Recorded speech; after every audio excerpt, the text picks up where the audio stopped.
हमने तय नहीं की है कि हम क्या देखेंगे या कौन क्या बोलेगा। ये चीज मीडिया ने खुद से तय कर रखी है कि क्या दिखाएंगे क्या नहीं दिखाएंगे, चाहे मेन स्ट्रीम मीडिया हो चाहे। कि राहुल गांधी को इस बात की सजा दी गई है कि उन्होंने मोदी कम्युनिटी के ऊपर हेट स्पीच दी है। यहाँ इस देश में रोज कोई ना कोई मुसलमानों को काटने की मारने की बात करता है, जैसे कि कोई सब्जी को काटने की बात कर रहा हो। तो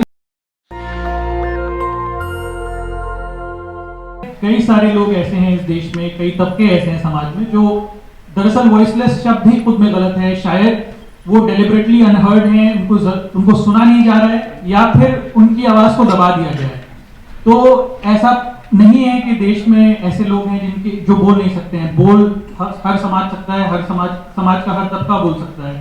तो मेरे हिसाब से ये वॉइसलेस शब्द ही खुद में गलत है और फिर उसके हिसाब से मीडिया जिस हिसाब से खुद जिम्मेदारियां तय कर लेता है कि किस व्यक्ति के लिए फ्रिंज शब्द यूज करना है, किसके लिए नहीं करना है।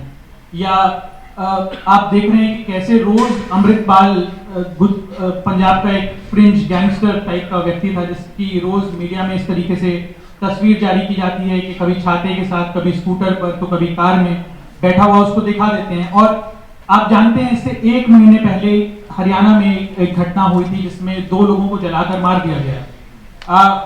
कितने लोगों को उन लोगों के नाम याद हैं? मुझे पुलिस, अगर इस देश में पुलिस और इस देश में तंत्र बराबरी से काम करता है तो उनकी भी कुछ तस्वीरें अगर हम लोग मीडिया में लगातार देखते रहते तो हम इस चीज को मानते।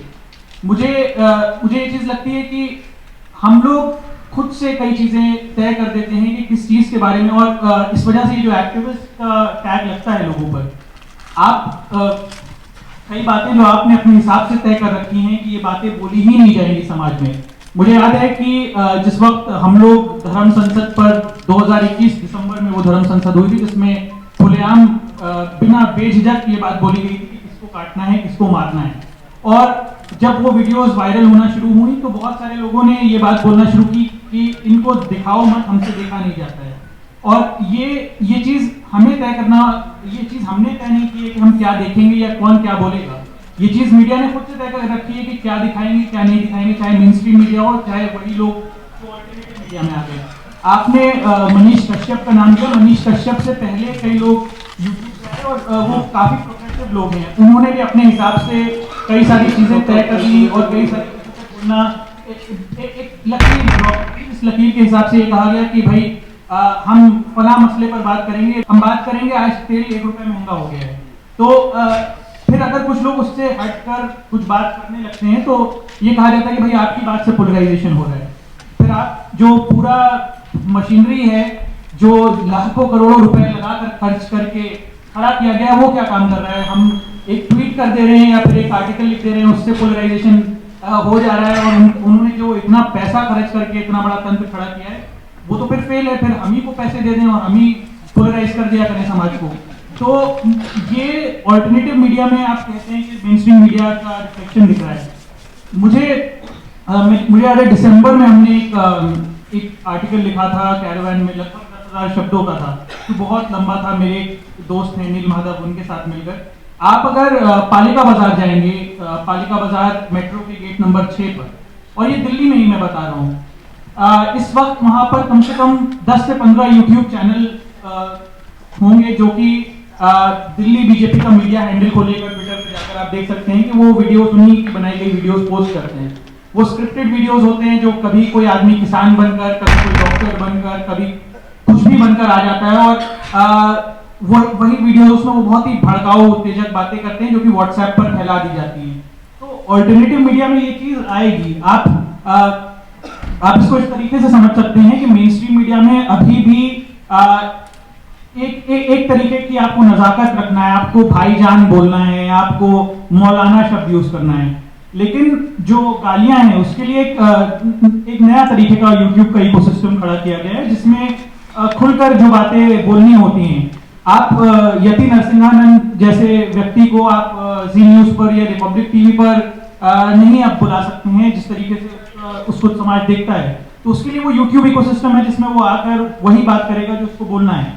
तो हमें ये समझना होगा, चाहे ये मनीष कश्यप का आपने नाम लिया, मनीष कश्यप की हिस्ट्री देखिए। मनीष कश्यप शायद कोई इंजीनियर, और शायद हिंदुस्तान एक लौती कंट्री है जहां पर डॉक्टर के अलावा ER लगाते हैं जो इंजीनियर होते हैं, तो वो ER मनीष कश्यप करके उसका एक अकाउंट था पहले, मुझे याद है 2017 या 18 में उसका एक वीडियो वायरल हुआ जिसमें गालियां बकते हुए वो वीडियो वायरल हुआ। फिर उसके बाद एक और केस हुआ जिस केस में उसने मनीष कश्यप ने लगातार मतलब कश्मीरियों के खिलाफ नफरत फैलाई और फिर उसके ऊपर केस हुआ कि कश्मीरियों पे उसने हमला किया था पुलवामा अटैक के बाद। कश्मीरी दुकानदार, जी जी, कश्मीरी शॉल बेचने वाले लोगों के ऊपर हमला किया था। आप ये कितनी मतलब ये कितनी हंसी की बात है कि उसने माइग्रेंट्स पर हमला करने का उस पर इल्जाम लगा था और वो अभी बिहारी माइग्रेंट्स पर तथाकथित हमले की बात कर रहा है। तो उसी तरीके से वो इकोसिस्टम डेवलप होता रहा और आप आज की तारीख में ये हर किसी के पास ये सहूलियत है कि वो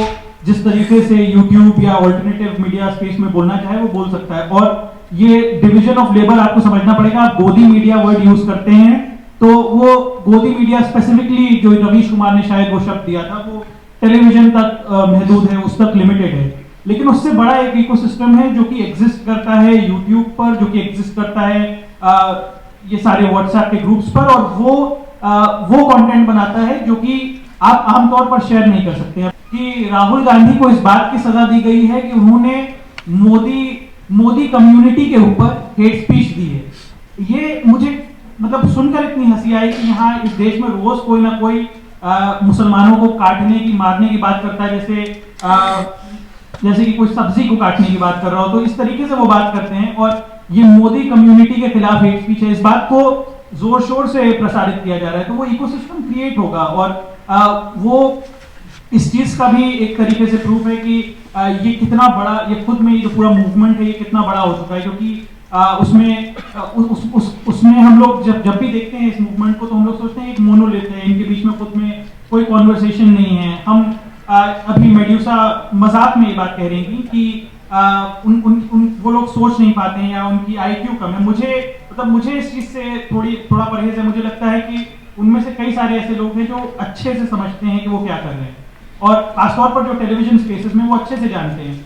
आप देखिए हमने ट्रायड्स और उन पर एक रिपोर्ट करी थी कि किस तरीके से मोदी को ही ये ऐसी भी कॉन्स्पिरेसी थ्योरिस्ट हैं, ऐसी भी वेबसाइट्स हैं जो ये मानती हैं कि मोदी बहुत बड़े मुस्लिम परस्त हैं और मोदी दरअसल CIA के इशारों पर मुस्लिम राष्ट्र बनाने के लिए काम कर रहे हैं। तो ये इस तरीके के भी कॉन्स्पिरेसी थ्योरिस्ट हैं और हम इस चीज पर हंस सकते हैं, लेकिन ये सिर्फ इस चीज का एक प्रूफ है कि कितना परवेसिव है ये मूवमेंट। बहुत खतरनाक स्थिति भी है। खतरनाक है क्योंकि खतरनाक इस वजह से भी है कि आपको नहीं पता है कि जिस तरीके के आप इसको, मैं कोई विवादास्पद बात नहीं बोलना चाहता हूं, लेकिन अगर आप इसको अलग अलग किसी वेरिएंट्स की तरीके से देख लें कि ये आपके पास तो सांसदी भी नहीं है, सदस्यता नहीं है। जी, मैं ये कहना चाहता हूँ कि अगर आप नहीं, मुझे जेल नहीं जाना है। मैं इतना बहादुर नहीं हूँ कि मैं जेल जाना चाहता हूँ। मैं ये क्लेम भी नहीं करता हूँ बैठकर कि मैं जेल जाना चाहता हूँ। जो लोग ये बात कहते हैं किसी स्टेज पर बैठकर कि वो जेल जाना चाहते हैं, उनके पास बहुत बड़ा बैकअप होता है। और ऑल्टरनेटिव मीडिया में खासतौर पर मुसलमान दलित पत्रकारों के पास कोई बैकअप नहीं होता है। तो ये बात हमें समझना चाहिए। जो लोग बोल पाते हैं कि राहुल गांधी बोल रहे हैं, बहुत अच्छी बात है, वो बहादुर है।